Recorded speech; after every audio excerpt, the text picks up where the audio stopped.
Привет! This is Tanya speaking from Russia, Novosibirsk. Siberian rainy day today, and my new experiment. Again, I will turn off the sound. Okay, how are you? Everything's fine? This week I've been reading your comments and I've been thinking of them. I've been looking for the answers to your questions, and thank you very much for asking me questions. Thank you very much for commenting.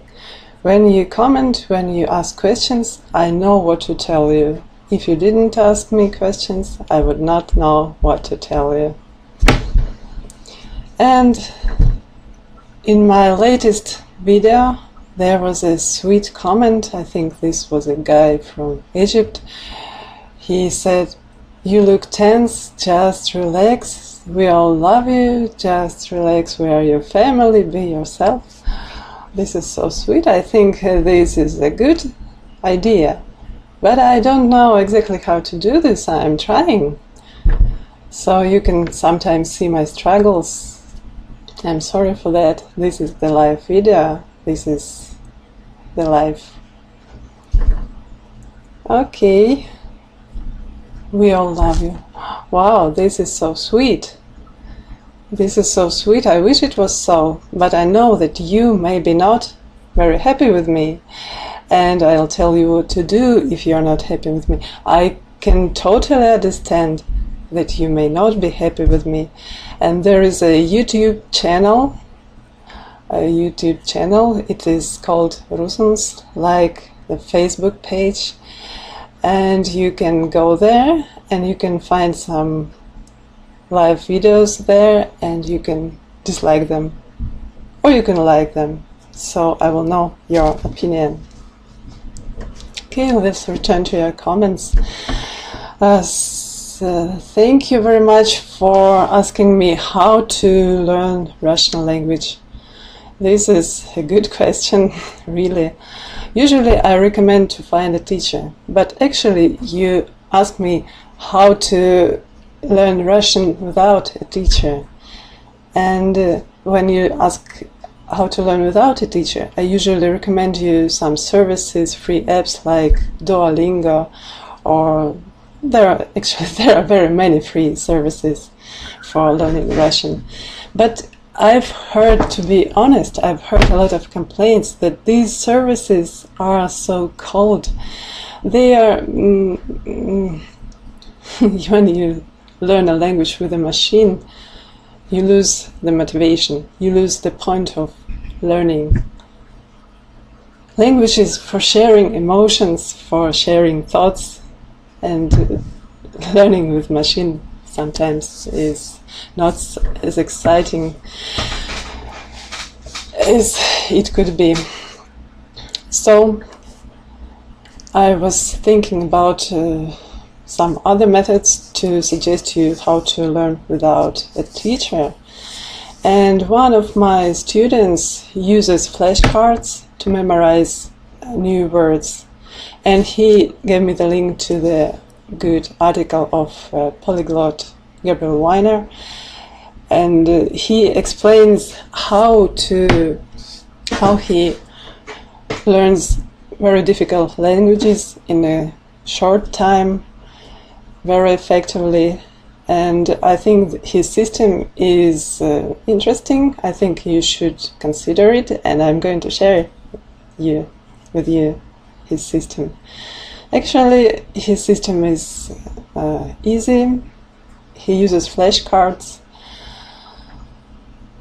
The first step is to identify the most frequently used words in the world.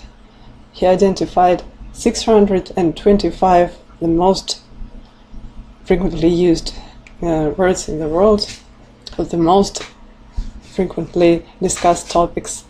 And second step, he chooses the topic and he makes some sentences on this topic in English, and then he goes to italki and he books a lesson just for $5 or $8 with a native speaker, and then he asks the native speaker to translate the sentences he would like to learn, and the native speaker translates and he records the Skype talk, and after the Skype talk he goes to the sound editor, he cuts the sentences and he puts the sounds into flashcards, and then he plays with these flashcards and he learns all in one: the vocabulary, the pronunciation, and the grammar. So when you use flashcards only for learning words, you just learn words, but a word is nothing in the Russian language because words change.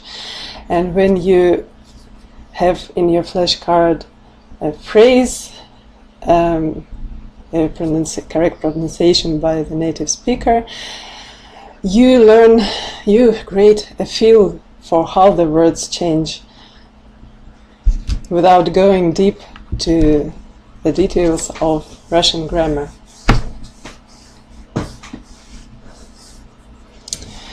So I thought, why not to try to make a lesson for you with the use of flashcards? Why not to make some flashcards with my voice?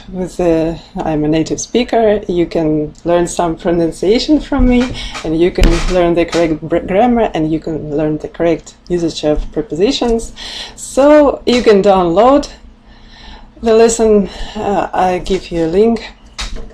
There are some flashcards and instructions how to use them. And if you don't know what is flashcards, just a moment, I will show you. This is just look like this, just like a game. For example, you have a picture and you have a phrase. Where's your car? My car is in the garage. Can you translate it into Russian? Just a moment, I will show you. Oh, just a moment. Где ваша машина? Машина в гараже. You will hear my voice there, so I can choose good or bad. Okay. Где туристы? Туристы в музее. And so on. So I made several flashcards for you. You can check them.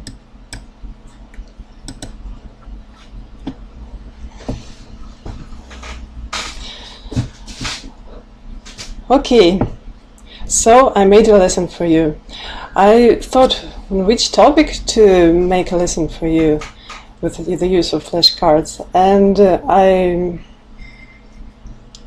examined this list of 625 most frequently used words and most frequently discussed topics. Most of the topics are just common to the textbooks. You will meet them in all textbooks, like jobs, careers, education, celebrities, food, some common things. But some topics are unusual, like religion, marriage and sex. They are not included in any textbook, but still they are very frequently discussed. And do you know the most frequently discussed topic in the world? Just a moment, I will show you. Ты где? Я здесь, я иду уже. Or ты где? В Караганде. Ты где? Where are you? Where are you? It's the most frequently discussed topic in the world. Do you agree with me? And this is the first lesson you should learn after learning how to read in Russian, after learning the Cyrillic alphabet. When learning Russian, you have to get used to three very important things. First, the words change. There are 6 Russian cases. Second thing, the word's order is flexible. I'll show you this. The word's order is flexible. Аня любит рыбу. Anya loves fish. Is the same as рыбу любит Аня. We can move the word fish from the end to the beginning. Рыбу любит Аня. But it still means Anya loves fish. And we know nothing about the feelings of the fish to Anya.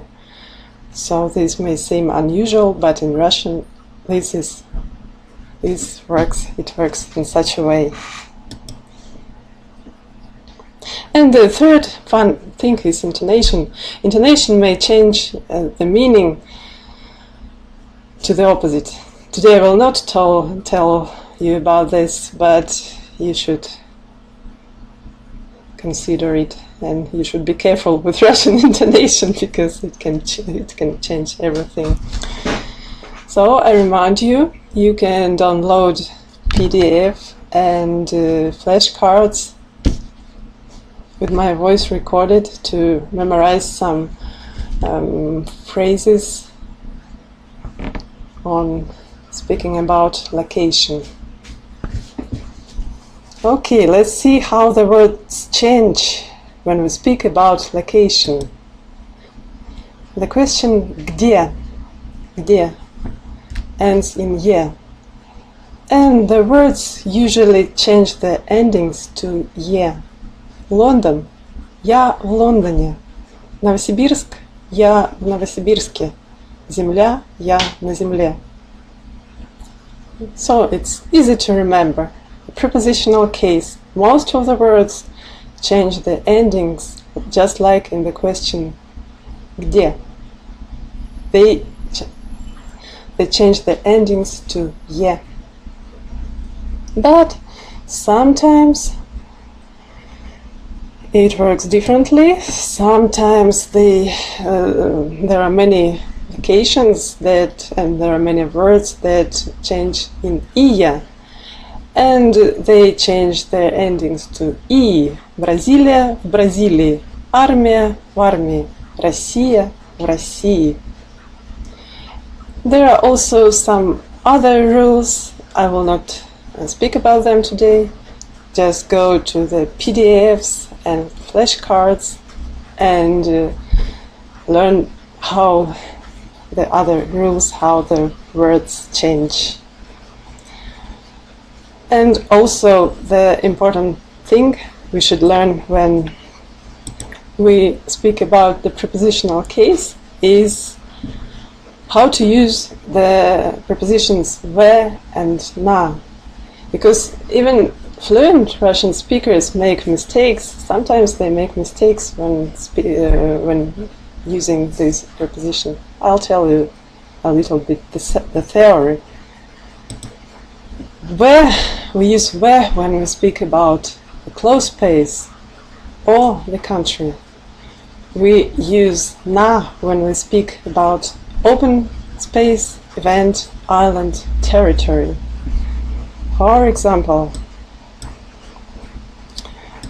в сумке, in the bag, на стадионе, в чемодане, на рынке, в офисе, на море, в магазине, на улице. And when we speak about locations, we use where when we speak about countries and cities. For example, в Новосибирске, в России, в Германии, в Лондоне. Such a rain now. It's raining heavily. What's the weather where you are? Okay.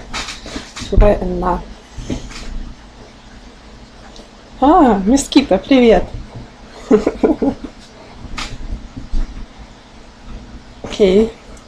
And sometimes when we use на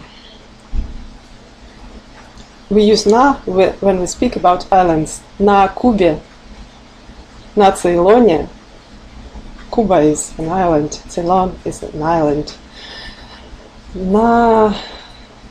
Что еще? На Цейлоне, на Кубе, на Ибице. And we use na when we speak about territory. На Камчатке. Kamchatka is part of Russia. That's why we use na. And the funniest thing, there is the argue between Ukraine and Russia. Which preposition to use? На Украине or в Украине? We usually said на Украине because Ukraine was the part of the Soviet Union. But now it is an independent state, so we use в Украине.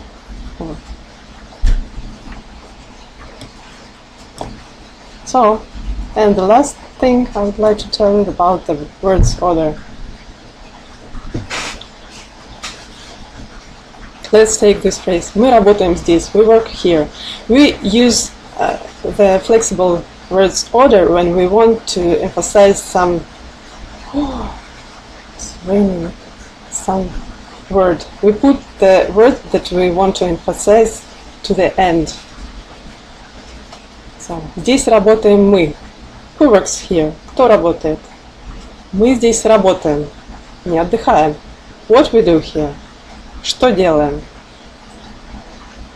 That's it. Don't forget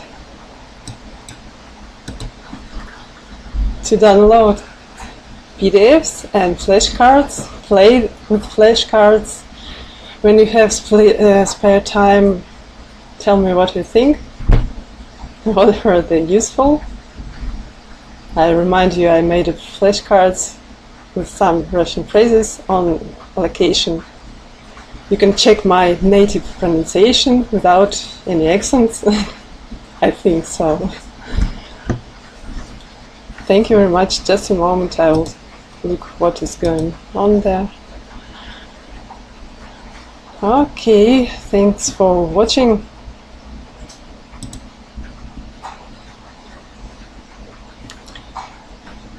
Just